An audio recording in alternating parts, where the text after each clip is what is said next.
Hi good evening everyone. Rajasthan question bank पर आपका हार्दिक स्वागत है। आज की क्लास में हम वुमेन सुपरवाइजर का जो आपका एग्जाम कंडक्ट हुआ था, जो 13 जुलाई 2024 को हुआ था, उसमें जितने भी क्वेश्चंस आपके पूछे गए हैं उन सारे क्वेश्चंस को हम डिटेल में स्टडी करेंगे। आइए स्टार्ट करते हैं। देखिएगा, सबसे पहला क्वेश्चन क्या है आपका। We arrived at work in the morning and found that somebody fill in the blanks into the office during the night। जैसे ही हम क्या मॉर्निंग में कहाँ पे पहुंचे, अपने काम पे पहुंचे, तो हमने देखा कि कोई उससे पहले ही कहाँ पे था, ऑफिस के अंदर एंटर कर चुका था। अब देखिए, मैंने आपसे कहा था कि जब भी पास्ट का कोई पास्ट होता है, जब भी पास्ट का कोई पास्ट होता है तो वो क्या होता है, पास्ट परफेक्ट। देखो, सिंपल सी बात है, हम कब पहुंचे, हम पहुंचे मॉर्निंग में। ठीक है, हम कब पहुंचे, मॉर्निंग के अंदर हम पहुंचे। ठीक है, मॉर्निंग के अंदर हम पहुंचे, ये तो हो गया मेरा पास्ट। अब हमारे मॉर्निंग से पहुंचने से पहले ही चोर कोई अंदर पहुंच चुका था, तो वो जो आपका वो बनेगा सेंटेंस, वो किस में बनेगा, आपका पास्ट परफेक्ट में बनेगा।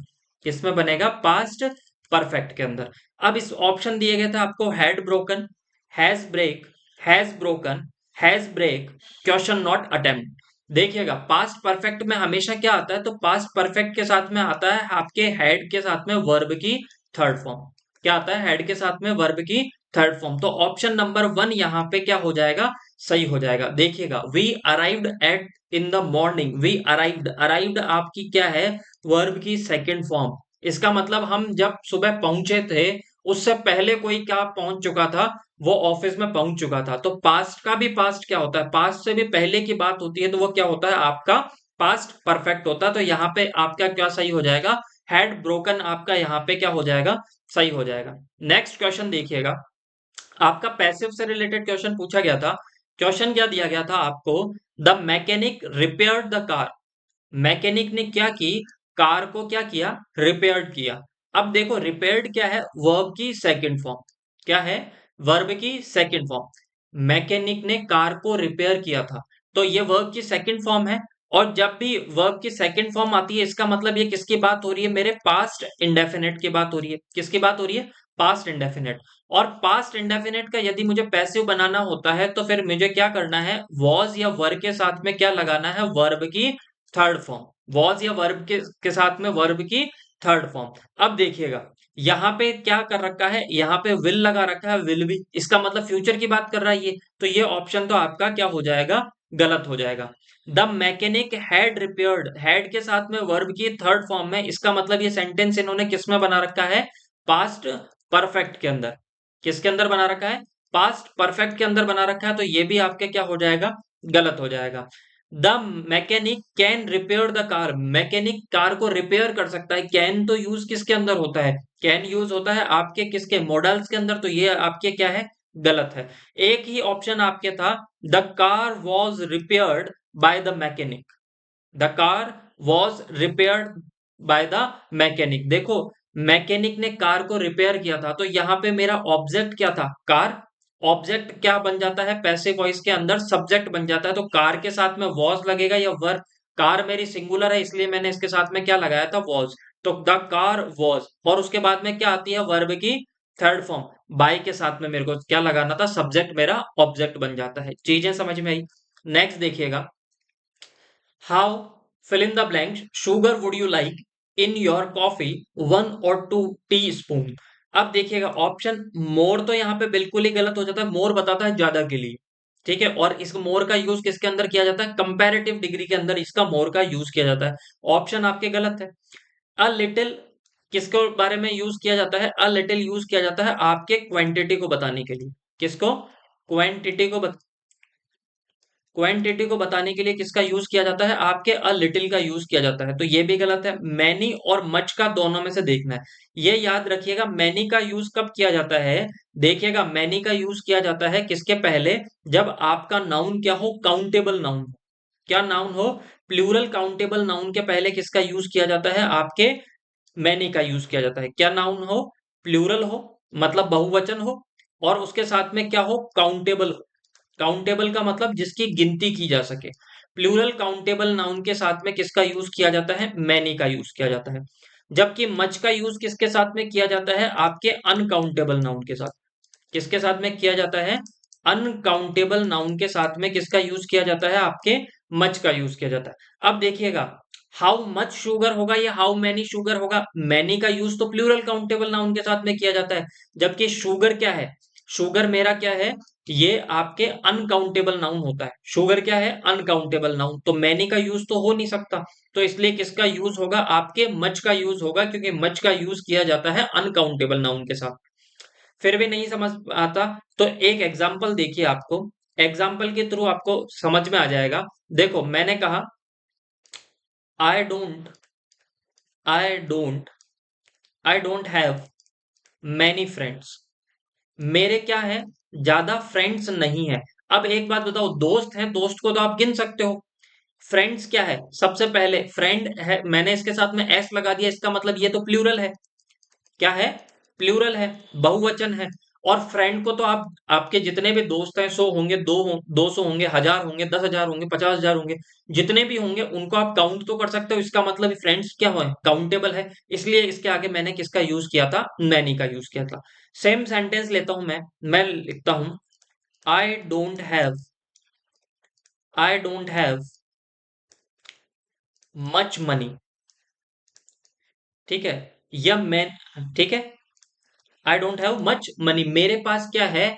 मनी पर्याप्त नहीं है। तो मच मनी क्या है मेरा? अनकाउंटेबल नाउन है, और अनकाउंटेबल नाउन के साथ में मुझे किसका यूज करना होता है? मच का यूज करना होता है। इसलिए यहाँ पे मेरा क्या सही हो जाएगा? मच सही हो जाएगा। मच का यूज किसके आगे किया जाता है? अनकाउंटेबल। और मैनी का यूज प्लूरल काउंटेबल नाउन के आगे। देखिएगा, only the brave deserve rewards. आपको क्या करना था? For the sentence given below choose the most appropriate answer in the negative. Negative के अंदर चूज करना था आपको। ठीक है? Only the brave deserve rewards. जो केवल ब्रेव हैं, जो बहादुर हैं, वही क्या डिजर्व करते हैं? रिवॉर्ड डिजर्व करते हैं। जो बहादुर हैं उन्हें ही रिवॉर्ड डिजर्व करते हैं, वही रिवॉर्ड को क्या करते हैं? डिजर्व करते हैं। पहला आपका सेंटेंस क्या दिया गया था? पहला सेंटेंस देखिएगा, every one does not receive reward. यहाँ पे रिसीव की तो कोई बात ही नहीं है, डिजर्व की बात की जा रही है। डिजर्व का मतलब होता है जो डिजर्व करते हैं, रिसीव का मतलब होता है प्राप्त करना। तो ऑप्शन वन तो आपका गलत हो गया। Rewards are found the brave only, ये भी गलत है, क्योंकि आपको सेंटेंस को किस में चेंज करवा रहा है? या आपके सेंटेंस को नेगेटिव के अंदर चेंज करवा रहा है। ये तो यहाँ पे तो नेगेटिव का तो कुछ है ही नहीं। ठीक है? फिर है, नो बडी डिजर्व रिवॉर्ड्स। कोई भी व्यक्ति, कोई भी हो, वो रिवॉर्ड को क्या नहीं करता? डिजर्व नहीं करता। सेंटेंस का इसने तो क्या कर दिया? मीनिंग ही चेंज कर दिया। याद रखिएगा, कभी भी कोई आपको सेंटेंस दिया गया है, उस सेंटेंस को आपको नेगेटिव में चेंज करवा रहा है, तो उसमें उसका मीनिंग चेंज नहीं होना चाहिए। क्या चेंज नहीं होना चाहिए? जो उसका मीनिंग है, जो उसका भाव है, वो चेंज नहीं होना चाहिए। नन बट, कोई नहीं, नेगेटिव लग गया, नन नेगेटिव को बताता, none but the brave deserve rewards. कोई नहीं, केवल कौन? नन मतलब कोई नहीं, बट लेकिन द ब्रेव डिजर्व रिवॉर्ड्स, कोई नहीं लेकिन कौन? जो आपके ब्रेव हैं वो क्या करते हैं? रिवॉर्ड को डिजर्व करते हैं। तो ऑप्शन नंबर मेरा यहाँ पे क्या हो जाएगा? 4 सही हो जाएगा। देखिएगा, नन लग गया, इसका मतलब कोई नहीं, कोई नहीं। इसका मतलब नन के साथ में मैंने शुरुआत कर दी, इसका मतलब मैंने नेगेटिव तो बना दिया, नहीं लग रहा है इसका। बट लगा के, लेकिन कौन? The brave deserve rewards. Brave हैं वो क्या करते हैं? रिवॉर्ड को डिजर्व करते हैं। तो ऑप्शन सही हो गया। मतलब इसका मीनिंग भी चेंज नहीं हुआ, और मैंने क्या कर दिया? नेगेटिव का भी यूज कर दिया। तो ऑप्शन नंबर इसमें, सॉरी, ऑप्शन नंबर इसमें कौन सा सही था मेरा? थर्ड यहाँ पे क्या हो जाएगा? करेक्ट हो जाएगा। देखिएगा, I prefer that you give me summary. I prefer, मैं ये प्रीफर करता हूं, that you give me summary, मुझे आप क्या दो? समरी दो। फॉर द नोवल, किसके लिए? नोवल के लिए। Before I actually go on to read it, मतलब आप, मैं क्या करता हूं? आई प्रीफर, मैं ऐसा प्रीफर करता हूं कि आप मुझे समरी दो, उससे पहले कि मैं नोवेल पढूं। नोवेल पढ़ने से पहले आप मुझे क्या दे दो? समरी दे दो। तो इसमें क्या था? आपको समरी का क्या देखना था? समरी का लिए आपको यहाँ पे बेस्ट वर्ड देखना था, कि समरी की जगह आप किसका यूज कर सकते हो। ऑप्शन दिया गया था, पोर्ट्रेयल, नरेशन, सिनॉप्सिस, और आपका फोर्थ, क्वेश्चन नॉट अटेम्प्टेड। देखिएगा, सिनॉप्सिस का मतलब क्या होता है? समरी का मतलब होता है किसी चीज को बहुत ज्यादा छोटा कर देना। क्या कर देना? संक्षिप्त में कर देना, छोटा कर देना। ठीक है, क्या कर देना, छोटा कर देना। समरी की जगह आप किसका यूज कर सकते थे, इसका एक वर्ड निकलता है ब्रीफ। ब्रीफ का मतलब होता है संक्षेप में। समरी का मतलब भी क्या होता है, संक्षेप। संक्षेप में, किसमें, संक्षेप में। समरी का मतलब होता है छोटा कर देना, और सिनॉप्सिस का मतलब भी क्या होता है, छोटा कर देना। तो आपके समरी की जगह आप किसका यूज कर सकते थे, सिनॉप्सिस का आप यूज कर सकते थे। ठीक है। पोर्ट्रेल और नरेशन का मतलब होता है किसी चीज का कथन करना। कथन का मतलब होता है किसी चीज को अपने भाषा में बोलना। ठीक है, पोर्ट्रेल करना, अपन कहते हैं ना, उस चीज को आप नरेट कीजिए, मतलब अपनी भाषा में या फिर अपनी लैंग्वेज में उस चीज को बताइए। तो ऑप्शन नंबर वन और आपका सेकंड यहाँ पे गलत था। समरी का मतलब होता है छोटा कर देना। समरी का मतलब छोटा कर देना, और उसका सिनोनिम्स आपका क्या हो सकता है, सिनॉप्सिस। तो ऑप्शन नंबर थर्ड वहां पे क्या था, सही था। नेक्स्ट देखिएगा, condemning people in the public is productive because it makes them hostile। देखिएगा, आपको एक बात बताइए, कंडेमिंग का मतलब होता है किसी व्यक्तियों को क्या कर देना, पब्लिक के अंदर क्रिटिसाइज कर देना। पब्लिक के अंदर क्या कर देना, लोगों को क्या करना, क्रिटिसाइज करना। Because it makes them hostile, वो उन्हें क्या बना देते हैं, आपके अगेंस्ट कर देते हैं। हॉस्टाइल का मतलब क्या हो जाता है, आपके विरोध में कर देते हैं। अब एक बात बताओ, अगर लोगों की आप बुराई पब्लिक के अंदर करोगे तो वो प्रोडक्टिव थोड़ी होगा। प्रोडक्टिव थोड़ी होगा। आपको क्या यूज करना है, सेंटेंस के साथ में प्रीफिक्स का यूज करना है। क्या इसका यूज करना है, सबसे बेस्ट प्रीफिक्स का यूज करना है, जिससे कि इसका मीनिंग क्या निकल जाए, सही निकल जाए। तो condemning people in the public मतलब क्या करना, लोगों को क्या कर देना, उनकी, उनको क्रिटिसाइज करना, उनकी निंदा करना, जिससे कि वो क्या बन जाते हैं, वो बन जाते हैं आपके क्या, काउंटर प्रोडक्टिव। काउंटर प्रोडक्टिव का मतलब क्या हो जाता है, जो आपके विरोध में हो जाते हैं, जो आपके अगेंस्ट में हो जाते हैं। Because it makes them hostile, वो उन्हें क्या कर देता है, आपके हॉस्टाइल कर देता है, आपके विरोध में कर देता है। तो इसके लिए सही आपके प्रीफिक्स किसका यूज होगा, आपके काउंटर प्रोडक्टिव का यहाँ पे यूज होगा। नेक्स्ट देखिएगा, passenger should not gate of from a moving train. Passenger को क्या नहीं होना चाहिए, देखो यहाँ पे replace the underline word a single most appropriate word from the option given below. यहाँ पे जहां पे जिस वर्ड को अंडरलाइन किया था, यहीं तक अंडरलाइन था, उसकी जगह आपको बेस्ट वर्ड से उसको क्या करना है, रिप्लेस करना है। ऑप्शन दिया गया था आपको, वॉक, क्राउड, क्लाइम, अलाइट। अब एक चीज याद रखिएगा, passenger should not gate of from the moving train. Passenger को क्या नहीं करना चाहिए, चलती ट्रेन से नहीं उतरना चाहिए। गेट ऑफ का मतलब होता है उतरना। ठीक है, क्या करना, उतरना। बस वगैरह से जो अपन उतरते हैं, जो ट्रेन से, इनसे उतरते हैं। अब गेट ऑफ की जगह आप किसका यूज कर सकते हो, तो गेट ऑफ की जगह देखो, वॉक का मतलब तो होता है चलना। ये तो गलत है, क्योंकि उतरना के जगह आपको गेट ऑफ का सिनोनिम्स देखना है। क्राउड का मतलब होता है भीड़। क्लाइम का मतलब होता है चढ़ना। क्लाइम के साथ, क्लाइम का मतलब क्या होता है, चढ़ना। ठीक है। और यहाँ पे आपको क्या, अलाइट का मतलब क्या होता है, अलाइट का मतलब भी होता है उतरना। ठीक है, अलाइट फ्रॉम द बस। ठीक है। तो एक चीज तो याद रखना कि अलाइट के साथ में हमेशा किसका यूज किया जाता है, फ्रॉम प्रीपोजिशन का यूज किया जाता है। अलाइट के साथ में किसका यूज किया जाता है, फ्रॉम प्रीपोजिशन का यूज किया जाता है। तो passenger should not alight from a moving train. तो गेट ऑफ की जगह किसका यूज कर सकते हो आप, अलाइट का यूज कर सकते हो, अलाइट फ्रॉम। नेक्स्ट देखिएगा, identify the most appropriate English equivalent of the technical word. शपथ पत्र के लिए आप किसका यूज कर सकते हो, तो देखिएगा, लेजर का यूज कर सकते हो, एडवाइजरी का यूज कर सकते हो, एफिडेविट का यूज कर सकते हो, या एडेंडम का यूज कर सकते हो। देखो, एडेंडम का मतलब होता है परिशिष्ट। एडेंडम का मतलब क्या होता है, परिशिष्ट, जो एक विशेषांक होता है ये तो गलत हो गया। एडवाइजरी का मतलब क्या होता है, एडवाइजरी का मतलब यहाँ पे होता है सलाह, एडवाइजर। ठीक है, एडवाइजरी का मतलब होता है सलाह, तो ये भी गलत हो गया। देखो, लेजर का मतलब क्या होता है, लेजर का मतलब होता है जो आपका एक रजिस्टर होता है, जिसके अंदर आप अकाउंट्स को क्या करते हो, मेंटेन करते हो। जैसे खाता बही भी मैं बोल सकता हूं इसको, खाता बही। तो ये आपका क्या हो जाएगा, ये आपका गलत हो जाएगा। ठीक है। तो ऑप्शन नंबर आपका यहाँ पे क्या सही हो जाएगा, थर्ड, एफिडेविट। देखो, एफिडेविट का मतलब होता है शपथ पत्र। एफिडेविट का मतलब क्या होता है, आपके शपथ पत्र। तो ऑप्शन नंबर आपका थर्ड यहाँ पे करेक्ट हो जाएगा। Next, silver is not silver is not as gold. देखो यहाँ पे हमेशा एज के साथ में किसका यूज किया जाता है, एज के बाद में एज का यूज होता है।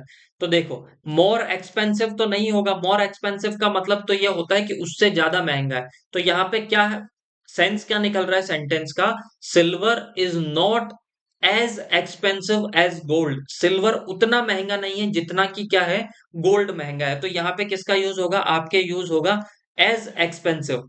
ठीक है, silver is not as as expensive as gold. Silver उतना महंगा नहीं है जितना कि क्या है, गोल्ड महंगा है। तो ऑप्शन नंबर यहाँ पे कौन सा सही हो जाएगा, आपके थर्ड यहाँ पे करेक्ट हो जाएगा।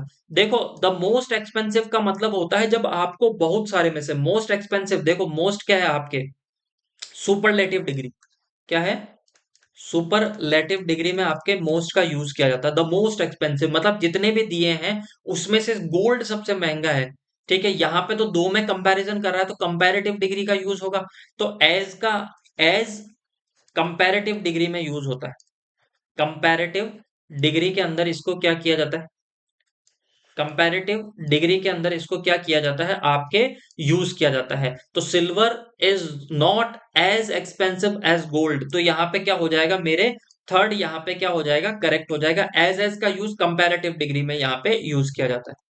Next, there was no claim for the lost watch at the lost and found counter. देखिएगा, choose the most appropriate suffix का यूज करना है।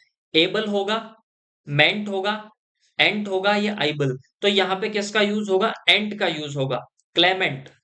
ठीक है, क्लेमेंट का मतलब होता है किसी ने भी अभी तक क्या नहीं किया, अभी तक किसी ने भी यहाँ पे क्या नहीं किया, अभी तक कोई क्लेम नहीं किया कि उसकी ये वॉच है जो खोई गई है। तो यहाँ पे कौन सा सफिक्स सही होगा, आपके एंट का यहाँ पे यूज होगा। क्लेमेंट का मतलब होता है अभी तक किसी ने भी क्या नहीं किया, उस पर दावा नहीं किया, क्लेमेंट। क्या, क्लेमेंट। तो यहाँ पे ए एन टी का यूज होगा। क्लेमेंट का मतलब होता है किसी पे क्या करना, दावा करना। तो देयर वॉज नो क्लेमेंट, अभी तक किसी ने भी दावा नहीं किया फॉर द लॉस्ट वॉच। ठीक है, लॉस्ट वॉच, जो आपकी वॉच खोई है उस पर अभी तक किसी ने भी क्या नहीं किया, दावा नहीं किया। तो एंड का यहाँ पे यूज होगा क्लेमेंट का। फिर देखिएगा आपसे क्या पूछा गया था, आपसे यहाँ पे एंटोनिम्स पूछा गया था। देखो पिविश, पिविश का मतलब होता है चिड़चिड़ा। क्या, चिड़चिड़ा। एक बात बताओ, भगवान शंकर ने एक बार जहर पी लिया, आप बार बार उनसे कहो कि जहर पियो, बार बार कहो कि जहर पियो, ये जहर पियो, तो इसका मतलब आपने उन्हें क्या कर दिया, चिड़चिड़ा कर दिया है।